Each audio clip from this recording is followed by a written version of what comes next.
Hedjepera Seti Penri Smendes was the founder of the 21st dynasty of Egypt and succeeded to the throne after burying Ramesses XI in Lower Egypt territory which he controlled. His Egyptian nominal birth name was actually Nesbanebiade, meaning he of the Ram, Lord of Mendes, but it was translated into Greek as Smendes by later classical writers such as Josephus and Sextus Africanus. While Smendes' precise origins remain a mystery, he is thought to have been a powerful governor in Lower Egypt during the Renaissance era of Ramesses XI, and his base of power was Tanis family. Nesiban-Ebjedet may have been a son of a lady named Hrere. Hrere was a chief of the harem of Amun-Re and likely the wife of a high priest of Amun. If Hrere was the mother of Nesiban-Ebjedet, then he was the brother of Nodme and through her brother-in-law of the high priests Herihor and Piank. Nesiban-Ebjedet was married to Tentamunbi, likely a daughter of Ramesses IX.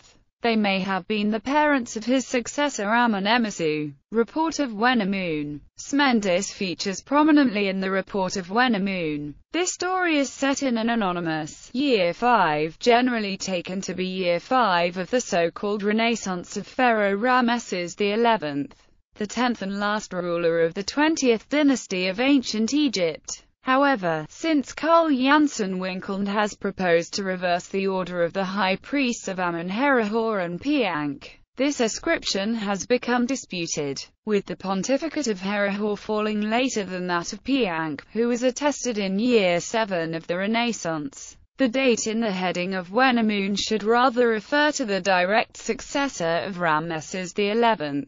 Following Janssen Winkelnd, Arno Egberts therefore argues that the story is set in the 5th regnal year of Smendes. Recently, Adthij has alternatively ascribed the text to year 5 of King Karkapera-Apinazem, who is the successor of Ramesses XI in his chronology, which is also based on the reversal of high priests put forward by Janssen Winkelnd. As the story begins, the principal character, Wenamun, a priest of Amun at Karnak, is sent by the high priest of Amun Herihor to the Phoenician city of Byblos to acquire lumber to build a new ship to transport the cult image of Amun. Wenamun first visits Smendes at Tanis and personally presented his letters of accreditation to Smendes in order to receive the latter's permission to travel north to modern Lebanon. Smendes responds by dispatching a ship for Wenamun's travels to Syria and the Levant.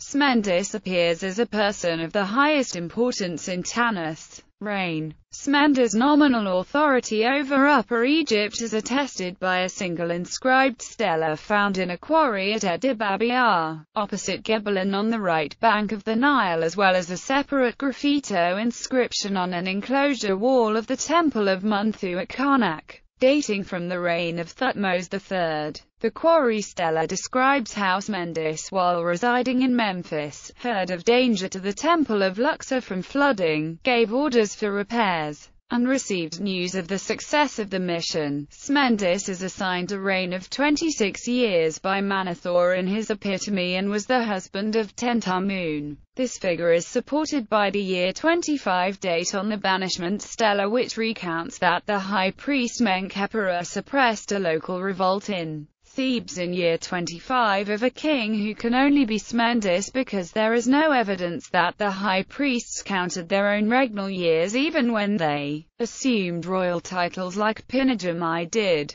Menkhepera then exiled the leaders of the rebellion to the western desert oases. These individuals were pardoned several years later during the reign of Smendes' successor, Amun-Emesu. Smendes ruled over a divided Egypt and only effectively controlled Lower Egypt during his reign, while Middle and Upper Egypt was effectively under the suzerainty of the high priests of Amun such as Pinaja, Mai, Masahata, and Menkhepera. His pre-nominal throne name Hedjepera Seti Penri, Seti Penamun, which means bright, is the manifestation of Re, chosen of Re. Amun, became very popular in the following 22nd dynasty and 23rd dynasty. In all, 5 kings Shoshenq I, Shoshenq IV, Takelot I, Takelot II and Hazarzade adopted it for their own use. On the death of Smendes in 1051 BC, he was succeeded by Neferkari Amenemhotep, who may have been this king's son.